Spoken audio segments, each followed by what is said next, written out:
no livro de Oséias, capítulo 4. Quem quiser pode acompanhar, se não pode apenas atentar-se a ouvir. Eu vou ler de forma bem clara para que facilite o entendimento de todos. Oséias capítulo 4, fica perto aí de Malaquias. Malaquias, de Joel, aliás, no Antigo Testamento. E diz assim a palavra de Deus. Oséias capítulo 4, versículo 1 ao 8. E diz assim: ouvi a palavra do Senhor, vós filhos de Israel, porque o Senhor tem uma contenda com os habitantes da terra, porque não há verdade, nem benignidade, nem conhecimento de Deus na terra. Só prevalece o perjurar, e o mentir, e o matar, e o furtar, e o adulterar, e há homicídio sobre homicídios. Por isso a terra se lamentará, e qualquer que morar nela desfalecerá, com os animais do campo e com as aves do céu, até os peixes do mar serão tirados. Todavia ninguém contende, nem qualquer repreende, porque o teu povo é como que contende com o sacerdote. Por isso cairás de dia, e o profeta contigo cairá de noite, e destruirei a tua mãe. O meu povo foi destruído, porque lhe faltou conhecimento. Porque tu rejeita o conhecimento, também eu te rejeitarei, para que não sejais sacerdote diante de mim. Visto que esqueceste da lei do teu Deus, também eu me esquecerei dos teus filhos. Como eles se multiplicam, assim contra mim pecaram, eu mudarei a sua honra em vergonha. Irmãos, quando eu meditei essa palavra, eu confesso que esta palavra, ela me deixou inquieto. Você sabe por que eu fiquei inquieto? Porque primeiro a palavra ela tem que ser aplicada à vida daquele que vai levar a mensagem. Assim como Ezequiel foi levantado por Deus como um verdadeiro atalaia, nos dias que Israel havia se desviado dos caminhos de Deus, e assim o povo se encontrava numa situação de degradação espiritual, de promiscuidade e de heresias. Assim também foi nos dias de Oséias. Mas assim como Ezequiel, Deus o revestiu de sua palavra, para que ele aplicasse a palavra em sua própria vida, para que quando ele falasse, o povo guardasse a palavra dele, porque assim primeiramente deveria guardar a palavra de Deus. E assim Jesus Cristo ele fala que se vós guardares a minha palavra, também guardarão a vossa. Vós sois carta de recomendação de Cristo Jesus.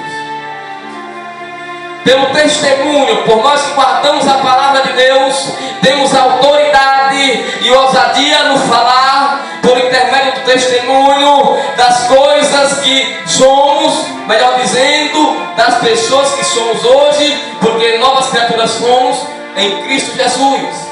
Porque o velho eu foi sepultado junto com Cristo em sua morte, e assim também fomos ressuscitados com Cristo em sua ressurreição, pela glória e o poder de Deus Pai.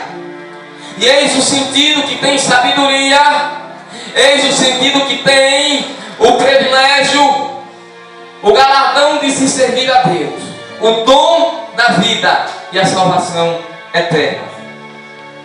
Amém? A Bíblia diz, aqui em Oséias, que o povo de Deus havia se desagarrado de Deus, assim como uma ovelha desagarrada sem um pastor. E assim Deus levanta Oséias para profetizar Efraim, uma das tribos de Israel. Efraim encontrava-se em uma situação onde o pecado era dominante sobre aquela geração adúltera e pecadora.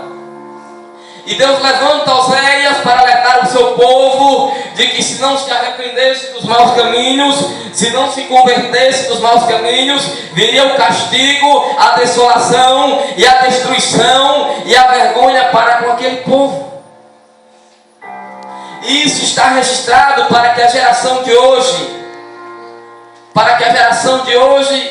ela venha ter isso como exemplo, tanto das bênçãos como do castigo de Deus que recai sobre aqueles que não querem compromisso com Deus e nem com a própria salvação. Todo o sacrifício para entrar no céu é recompensado quando vós estiverem lá. Mas o prejuízo de perder o reino do céu, não há nada que possa recompensar. Porque entre a salvação e a condenação depende unicamente de você aceitar Jesus ou continuar no mundo.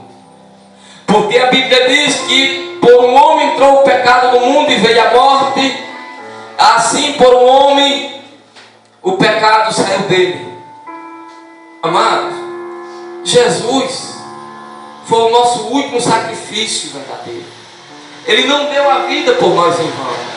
E a Bíblia diz em João 3,16: e Deus amou o mundo de tal maneira que deu o seu único Filho unigênito, para que todo aquele que nele crê não pereça, mas tenha a vida eterna.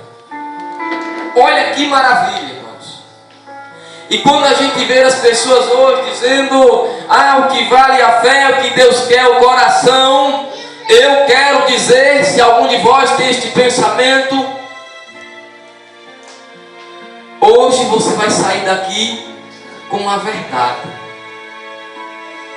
Porque a verdade é que todo aquele que deseja ser salvo precisa logo, imediatamente, fazer um compromisso com Deus, decidir passar a ser um discípulo de Jesus, aprender dele, assim como está escrito em Mateus 11:28, que diz: vinde a mim todos que estáis oprimidos e cansados, ou cansados e oprimidos, que eu vos aliviarei. Aprendei de mim que sou humilde e manso de coração, e meu jugo é suave e meu fardo é leve. Olha que maravilha. O mundo todo nos leva à ruína, e até mesmo na casa do Senhor se encontra a maldade. Mas Deus não tem por inocente aquele que conhece a verdade e não se firma na verdade. Uma vez que a palavra de Deus diz em Mateus 22:29: errais não conhecendo o poder de Deus e nem as sagradas escrituras. E é isso que aconteceu, foi isso que aconteceu com o povo de Deus nos dias de Oséias. O povo estava se afastando do conhecimento de Deus, e Deus disse que a terra não havia nenhum conhecimento de Deus, assim como hoje não há, porque o mundo todo jaz no maligno.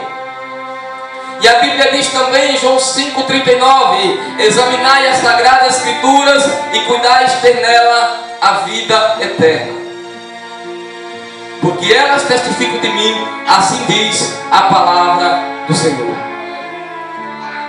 Também é uma palavra que diz no livro de Provérbios, capítulo 9, verso 10: o temor de Deus é princípio de sabedoria, e o conhecimento do santo é a prudência. Conhecimento este que faltou ao povo de Israel nos dias de Oséias.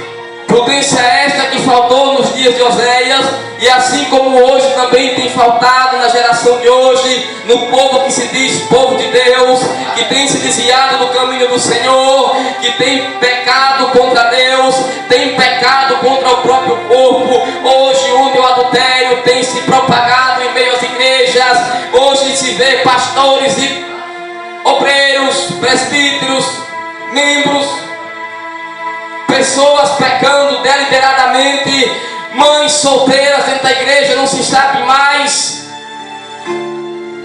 o que ponto chegou.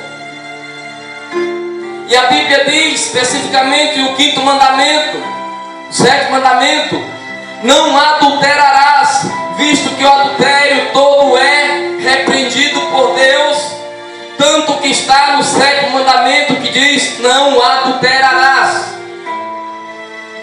A palavra diz também em 1 Coríntios 6,18 que todo pecado que o homem comete é fora do corpo, mas aquele que peca contra o próprio corpo está se prostituindo.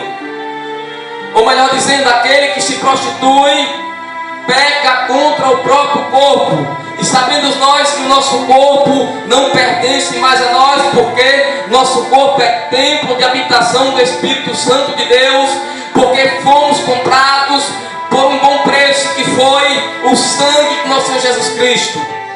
Então assim devemos nós zelar o nosso corpo como um santuário de habitação do Espírito Santo de Deus. E hoje nós temos visto muitos dos escândalos, pastores adulterando, mulheres traindo seus esposos, esposos traindo suas mulheres, jovens fornicando, idolatrando. Paulo menciona que há outras formas de idolatria, que não é simplesmente se prostrar diante de uma imagem de escultura, mas também é idolatrar pessoas, até mesmo pastores, qualquer outra pessoa. O ídolo, a idolatria vem de ídolos, e são muitos ídolos que se levantam hoje em meio às igrejas. Pessoas que se intitulam apóstolos, pessoas que se dizem ser cantores, cantoras, animadores de plateias. E minha preocupação é que a plateia está na igreja, enquanto os adoradores estão cada vez mais difíceis de se notar pelo comportamento, porque Deus, Ele está em busca dos verdadeiros adoradores, que o adorem em espírito e em verdade.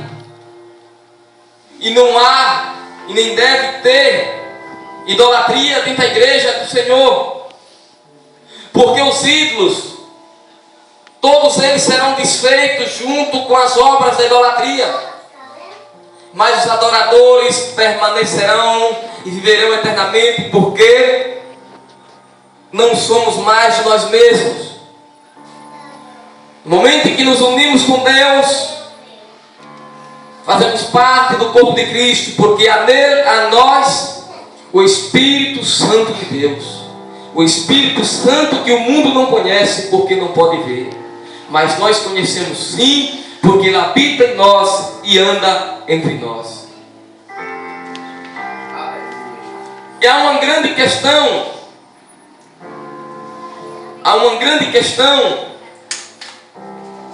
que é difícil até se repreender em meio às igrejas. E a Bíblia diz: aonde não se coloca a ordem em meio ao povo para as ordenanças de Deus, é porque ali habita o espírito do engano. E quando você vê tais coisas das quais eu falei anteriormente, aonde se vê prostituição na igreja, fornicação, o adultério e entre outras coisas, roubos, há muitos escândalos que acontecem e não são repreendidos, porque a ordem que vem dos sacerdotes não desce, não é ordenada ao povo, porque há o espírito do engano em meio à igreja. Há o espírito do engano em meio a tais igrejas. E não se pode jorrar duas águas da mesma fonte. Não se pode adorar dois senhores, pois agradará a um e desagradará a outro. Assim como também reino dividido não prospera. Somente o que prospera é aquele que permanece firme ao Senhor Jesus, aquele que negou a si mesmo, que continua negando a si mesmo, lutando contra o pecado e não se conformando contra o pecado. A Bíblia diz em Colossenses 3: se já ressuscitaste com Cristo, pensai nas coisas de cima, pensai nas coisas de Cristo que está à destra de Deus. Pensai nas coisas do alto e não na coisa aqui da terra. Porque se já estáis mortos com Cristo, vossa vida está escondida com Cristo. E quando Cristo, que é a nossa vida, se manifestar, seremos seremos nós também manifestados juntamente com Ele em glória. Mas há uma condição para isso. É necessário, segundo a palavra diz também em Colossenses 3:6, fazei morrer, porém, na vossa natureza terrena,